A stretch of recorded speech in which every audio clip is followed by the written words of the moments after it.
Hi Ruben, do you want to tell us a bit about yourself before we get started? My name is Ruben. I'm originally from Northern Ireland. That's why I sound like this. Anybody else from Northern Ireland? Well, it's a lonely place then.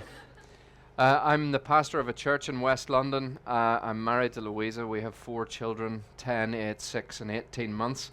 I can't remember what it's like to sleep a whole night through. So make the most of it now while you can. That's what I'd say. Great. And can you tell us what you were doing when you heard the news that Donald Trump was president? I was sitting up in bed because I set my alarm early to get up because I was interested in what was going to happen, and so I watched the last hour or so of it all on the news. And when the guy from the Democratic Party came out, and it was obvious that the polls were heading towards Trump, and he said, "This isn't over yet. We're still going to fight, stay all night." And then 15 minutes later, they went back to the room, and it was empty. It was pretty clear that Trump was going to win, and I was sitting up in bed in my jammies watching it on BBC News. So that's what I was doing. Great. It's not a great thought, that is it, me sitting up in my jammies, but Great. you asked the I'll question. hand over to you for Okay. the rest of the talk. Good. Thank you all very much for coming along. As you were told, we're here all week in this venue, lunchtimes and evenings. There's info on your seat. Be great to have you come back, and do be thinking as I'm talking about questions you can ask afterwards. It was said very confidently that I would answer them, or I would tell you what I thought. We'll see how we go with that, because your questions are often tricky in a situation like this. Well, let's think about this question then. Donald Trump, Donald J. Trump, 70-year-old New York billionaire with a very glamorous Slovenian wife. What would God say to a man like that? Well, we don't care, but what we do care about is what he would say to somebody who is all of those things and now the 45th President of the United States of America. He is the leader of one of the most powerful countries in the world. He is the leader, to some degree, of the free world as a whole. Now, whatever your political position, and whatever you think about the specifics of the policies and the direction that Trump wants to take certain things, the issue before us is it's widely felt that Donald Trump is unfit for that office. In fact, in preparing this talk, I was checking in most days because there was the sort of feeling that he was being increasingly outrageous and he would be impeached at any moment, and the talk, what would God say to Mike Pence, wouldn't be quite as interesting, I'm sure. It is a valid question, isn't it? What would God say to this man? Because he's a man who has publicly boasted about assaulting women. He has publicly mocked people with disabilities. He has demonized people from other countries. He has incited violence at one of his rallies, and with really awkward and embarrassing crassness has boasted on national television about the size of his manhood. While at the same time, he has told us that he's a Christian. And he said that throughout his campaign. He said that his favorite book is the Bible. And he's built a significant amount of support amongst Christian voters. Prominent Christian leaders in the United States endorsed him. And it was said, obviously, and it's very widely held, that he couldn't have made it into the White House without the Christian vote. He's an incredibly proud man. When asked whether his campaign rhetoric had kind of overstepped the mark a little bit, he said, "No, I won." And that was the end of the discussion. He's widely thought to be offensive, aggressive, and crude. Cursory read of his Twitter feed. He loves Twitter. One of his press officers the other day said, "We don't care about the press. There's this big thing about the press manipulating what he says. They show a video of him saying something, report it, and then he says, 'I didn't say that.' It's very unusual. But he says, we want to cut the media out of the whole thing and go straight to our people. We want to employ Twitter," and he's on Twitter all the time. You can go through it. At a cursory glance, shows narcissism that is just off the scale. So there seems to be a disconnect, doesn't there? There seems to be a disconnect between his behavior, the things that he says, the things that he does, but also the fact that he seems to say that he's a Christian and that his favorite book is the Bible, God's Word. So it's understandable that his connection with Christianity, the commitment to Christianity that he seems to be talking about, is questioned by some, and why questions are therefore being raised about why more people who claim to be Christian seem to want to endorse him, seem to, at least to not have a bigger problem with him than they do. A woman called Lily Burana, writing on a US political blog, speaks for many when she says this, quote, "If you're a Christian who voted for Trump, I understand your concerns. Jobs, the economy, healthcare, national security, frustration with the political status quo. What I don't understand is your heart. All factors considered, were Trump's calls for massive deportation of immigrants, along with his anti-Semitic dog whistling, racist commentary, documented history of misogyny, and his mocking of the vulnerable, were they worth overlooking in favor of his shaky promises to make things better in your world? If as Christians we're supposed to love our neighbour, a vote for Trump seems a little suspect. Am I wrong? If so, let me know." End quote. So, what would God say to Donald Trump? Well, on the one hand, I want to say that there's an easy and comfortable answer. Because throughout his ministry, Jesus Christ, that is, God who came to earth in the person of his Son, God in flesh, God walking around on the earth, directly engaged with people that aren't unlike Donald Trump. In the Gospels, there's a group of people called the Pharisees. And the Pharisees, if you've ever heard of them, they're often represented as being uber religious and uber pious kind of people. So in that sense, it's true to say that they would appear and present very differently to Donald Trump. There certainly wouldn't have been any of the brashness that we see. But when you scratch the surface with the Pharisees, what you discover is that they were proud, they were self-interested, they were politically powerful people whose religion was a sham. In the Gospel of Luke, he records that the Pharisees' real love was money. They were sectarian, they neglected the poor and the needy, and they used their influence for their own gain. Now, when we think about it like that, all of a sudden it begins to sound familiar. So what does God have to say to people like that? Well, let me read a little short few verses from Luke's Gospel, from Luke chapter 11. Jesus is speaking to a Pharisee who asked him to come and dine with him, and he says this: "The Pharisee was astonished to see that Jesus did not first wash before dinner. And the Lord said to him, 'Now you Pharisees cleanse the outside of the cup and of the dish, but inside you're full of greed and wickedness. You fools! Did not he who made the outside make the inside also? But give as alms those things that are within, and behold, everything is clean for you. But woe to you, Pharisees! For you tithe,'" that is, you give of what you have, "you tithe mint and rue and every herb, and neglect justice and the love of God. These you ought to have done without neglecting the others. Woe to you, Pharisees, for you love the best seat in the synagogues and greetings in the marketplaces. Woe to you, for you're like unmarked graves, and people walking over them without knowing it. You fools, woe to you." Jesus uses the strongest language of anger and despair for people like this. He starts with their greed and their wickedness, and then challenges this respectable front that they put up that actually hides a greedy and self-interested heart. "Woe to you, Pharisees, you give God a tenth of your mint, rue, all other kinds of garden herbs, but you neglect justice and the love of God." He's saying, look, you go through the motions. You put on a front, but you don't care for the needy. You don't care for the weak. You don't care for the outcast. And so you don't really love God. "Woe to you, Pharisees, because you love the most important seats in the synagogues, greetings in the marketplaces." They love people to think well of them. They love to be the center of attention. He's saying you've created a hierarchy, and you want the recognition and the adulation of those around you. Jesus challenges this injustice and pride and narcissism and superiority in the harshest terms. Hypocrites, particularly religious hypocrites, if you read through the Gospels in the New Testament, those people receive the most damning verdict from Jesus. So when Donald Trump neglects the needy, when he incessantly promotes himself, it's not okay. It's not okay with God. God takes a very dim view of that kind of thing. And he says, "Woe to you, you fool, you hypocrite, you fake." Now, I said that that's a comfortable answer. And it is a comfortable answer because that's the answer that our culture wants to be the answer to the question we're thinking about today. Everyone from the mainstream news to the glossy magazines, I discovered, and purely for research for this talk, in a magazine called Marie Claire.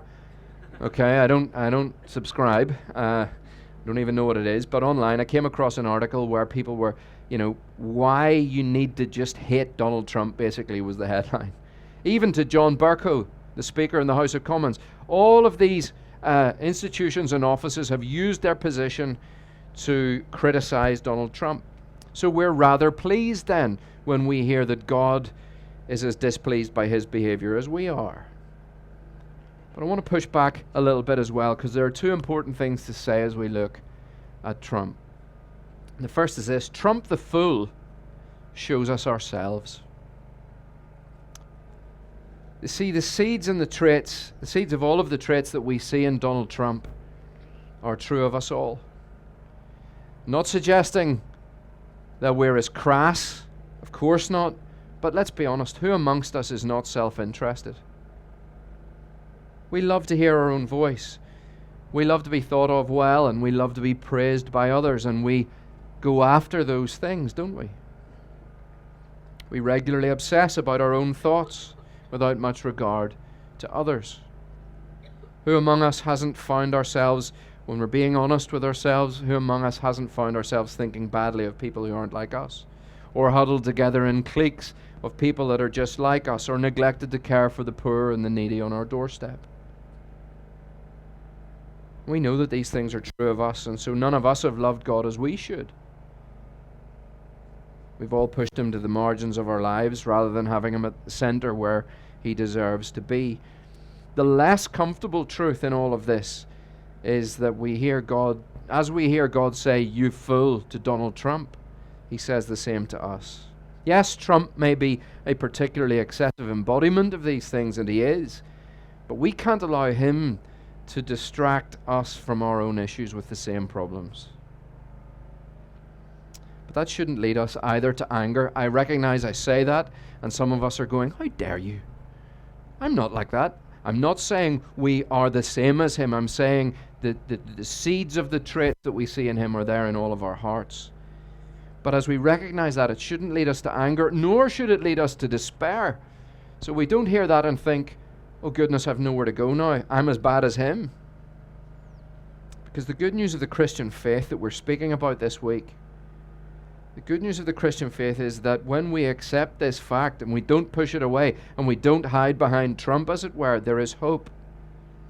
There is hope. See, Jesus Christ didn't come for those who have cleaned themselves up, for those who are respectable, for those who have everything sorted out. He came for sinners. He came for failures. He came for hypocrites. And those are the people that make up the church. It is a mistake to think that Christianity is about being good so that God will accept you. I think that's, as a pastor, talk to people about the Christian faith in an increasingly secular context where our church is. It's very hostile to the Christian faith. People are very critical of the idea of organized religion in any form. When I talk to people about what it means to be a Christian, inherently they think that you clean yourself up, you behave like a good boy and not a bad boy, a good girl, not a bad girl, and God will be pleased with you. But that is fundamentally the opposite of why Jesus came into the world. The metaphor that Jesus uses elsewhere in the Gospels is that it's those who recognize that they are sick and need a doctor who qualify. Because a relationship with God comes by sheer, unearned, undeserved grace. You see, our moral efforts are too self-interested, too weak, too inconsistent to ever merit God's favor, but through the death and resurrection of his Son, Jesus, a relationship with our God is enabled, and it's all because of his kindness, not because of our being good. But just to say, because of that, then, we would expect to see, we'd expect the church to be full of losers.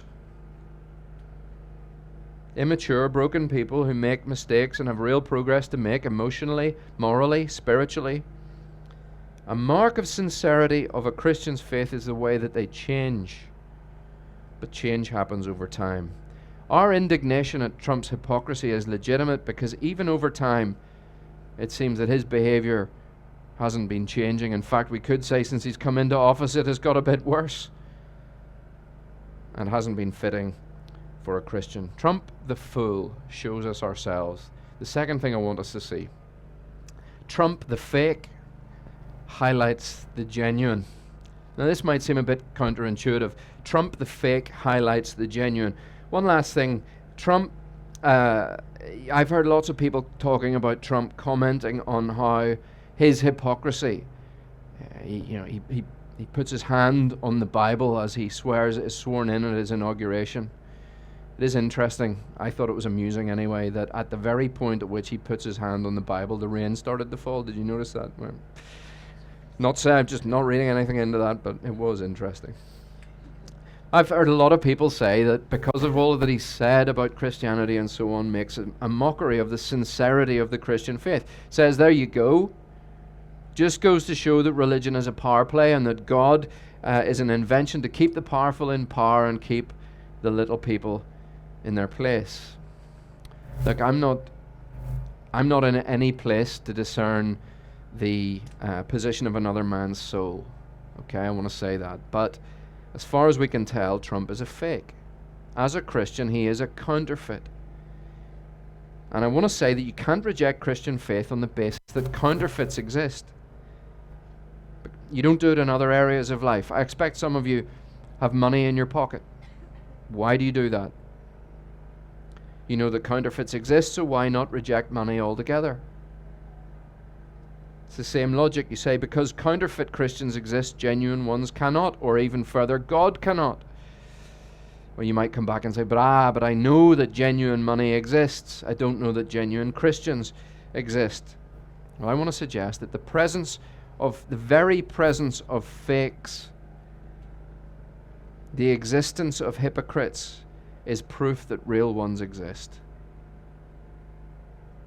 How so? Well, because counterfeiters don't spend their time counterfeiting paper bags, because they're of no value. They only counterfeit things that are of value.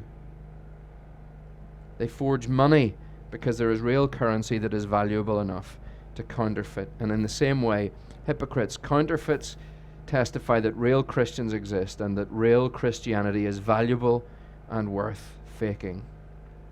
It's worth considering. Especially when you ask yourself questions about where your categories from good or bad or hypocritical and sincere behavior come from.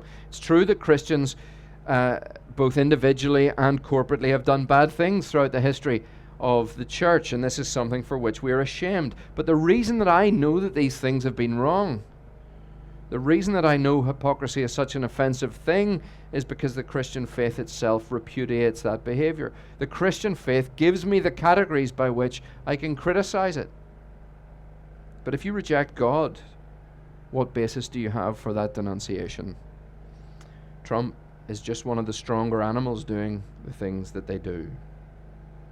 But hypocrisy is a disgrace amongst Christians because God says so. And Jesus pronounces woe as his verdict. And when you see it, as with Trump, the answer is not then to abandon Christianity. Instead, what I want to suggest is that it is to move to a deeper grasp of what Christianity really is. It is Jesus Christ laying down his life for sinful men and women, hypocrites, liars, cheats, the self-reliant, the self-interested, people who ultimately have chosen to reject him. Jesus comes for them so that we could be reconnected with the God who made us. Don't allow Trump to lead you to despair. Lots of people are despairing because of Trump. Don't allow him to lead you to despair, but do allow him to drive you to the hope that is found in Jesus Christ. I'm going to stop there, give you a chance to ask your questions. I hope I've sought to be provocative at some level, gently provocative, respectfully provocative, I hope. But do take time now to write down your questions, and I'll hand back over. Thank you, Reuben.